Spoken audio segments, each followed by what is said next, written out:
이게 맞나? 이런 의구심만 가득한 정체성의 혼란을 겪고 있는 사람들이 너무나 많이 있는 것 같습니다. 인생을 탕진하고 있었습니다. 저를 전적으로 믿어주시고 제가 하는 말을 그대로 이행해 주십시오.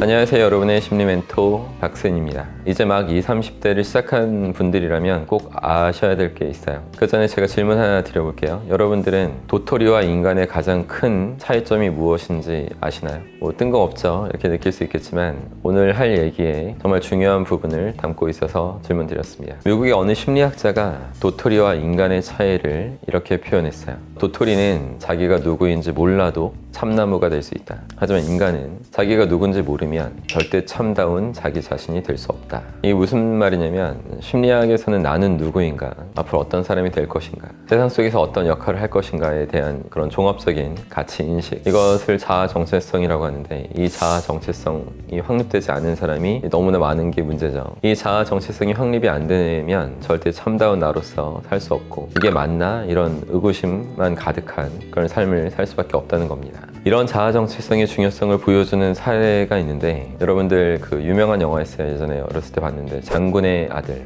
이 영화가 유명했었죠. 그리고 또 야인시대라는 것도 드라마가 있었는데, 거기서 유명했던 주인공이죠. 김두한. 김두한은 어린 나이 8살 때 어머니 잃고 각설이 생활을 하면서 살고 있었는데, 그다음에 싸움의 소질이 있다는 걸 알고 그 뒤로부터 그냥 평범한 동네 양아치로 살면서 인생을 탕진하고 있었습니다. 자신이 누군지 모르고 세상에서 어떤 역할을 해야 할지도 모르고 에라 모르겠다 뭐 이러면서 대충 산 건데, 그러다가 어느 날 자신이 김좌전 장군의 아들이라는 얘기를 듣게 된 거죠. 그때 정체성이 확 바뀝니다. 내가 김좌전 장군 아들이구나. 그럼 그에 걸맞게 행동해야겠다. 당시 김두한이 활동하던 종로 거리에는 세력 다툼이 잦았고 절대적인 대장이 없어서 이제 불안한 시기였습니다. 이런 상황에서 정체성이 바뀐 김두한은 그 거리를 평정하고 또 종로의 한국인 상점들을 노리는 일본의 야쿠자들로부터 상점을 보호하는 그런 한국인의 대표로서 야쿠자들도 이제 물리치게 되죠. 그냥 건달로 살아가던 김두한이랑 이렇게 자신의 힘을 의로운 곳에 쓰는 김두한이랑 외적인 면에서는 달라진 게 없었어요. 하지만 자신이 김좌전 장군이라는 그런 사람의 아들이라는 정체성을 갖추게 된 이후부터는 하는 일조차 다 바뀌는 겁니다.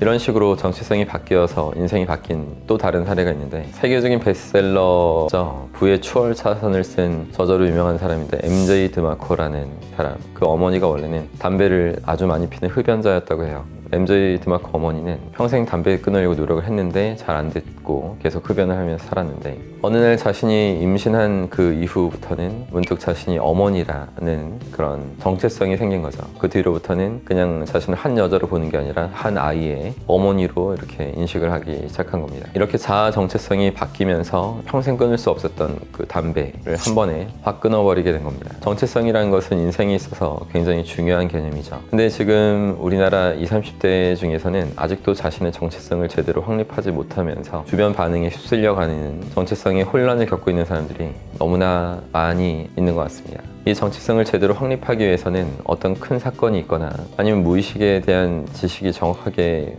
잡혀 있어야 할 텐데, 그렇게 이제 되기까지 시간도 너무나 많이 걸릴 겁니다. 무의식에 대한 지식을 완벽하게 쌓는 게 가장 좋겠지만, 그렇게까지 준비가 될 수 있는 사람은 얼마 없다는 것을 제가 잘 알아요. 그래서 여러분들이 지금 당장 쓸 수 있는 좋은 방법을 알려드릴 건데, 저를 전적으로 믿어주시고 제가 하는 말을 그대로 이행해 주십시오. 자신을 인생의 주인공이라고 생각해 보십시오. 항상 나는 인생의 주인공이다. 이처럼 여러분이 자신을 진짜로 주인공인 것처럼 이렇게 느낄 수 있도록 매일매일 생각을 계속 강화시켜 나가는 게 중요합니다. 그렇게 하다 보면 남들도 이내 여러분이 정말로 주인공인 것처럼 이렇게 느끼게 될 것이고, 그렇게 인정하는 그 때도 올 거예요. 그렇게 되면서 비로소 여러분이 제대로 된 주인공의 정체성을 갖추게 될 겁니다. 이렇게 주인공으로 생각하는 거 말고도 여러분 스스로를 동물에 비유해서 생각해도 좋을 것 같아요. 사자도 좋고 호랑이도 좋은데, 저는 제 자신을 항상 스스로 용으로 생각하고 있어요. 어떤 용기가 필요할 때, 어떤 의사결정을 내릴 때 나는 용이다, 나는 드래곤이다, 이런 생각을 계속 하고 상상하면서 통해서 제 정체성을 다시 한번 이렇게 더 다잡는 거죠. 이렇게 주인공이든 뭐 자신이 좋아하던 동물이 됐던 정체성을 제대로 확립하고 나면 여러분이 살면서 이게 맞나? 뭐 이런 식의 위축되는 순간들도 매우 줄어들게 될 겁니다. 그리고 어떤 과거에 초조하게 느꼈고 뭐 떨리던 그런 순간들에서도 의젓하게 여러분이 나설 수 있고 멋진 행동하는 그런 자신을 확인할 수 있게 되실 겁니다. 안타깝게도 현재 대한민국에는 자기 자신을 스스로 토끼나 혹은 노루 정도로 아주 약한 그런 자아 정체성을 형성해 놓고 사는 사람들이 많아요. 여러분이 제대로 된 정체성을 갖추기만 해도 그들과 완전한 차별화가 되어버리기 때문에 이 세상에서 더 성공하기가 훨씬 쉬워지실 겁니다. 여러분 항상 자신을 용으로 생각해 보세요. 저는 항상 그렇게 생각하고 그렇게 행동하려고 노력하고 있습니다. 항상 힘내시고 정말로 용이 되고 싶다면 하루라도 빨리 젠멘탈 수업에 참여하시는 게 가장 좋은 빠른 길일 거라고 확신합니다. 그리고 박스님 마인드 코칭 네이버 카페에도 꼭 가입해 주십시오. 항상 힘내십시오. 고맙습니다.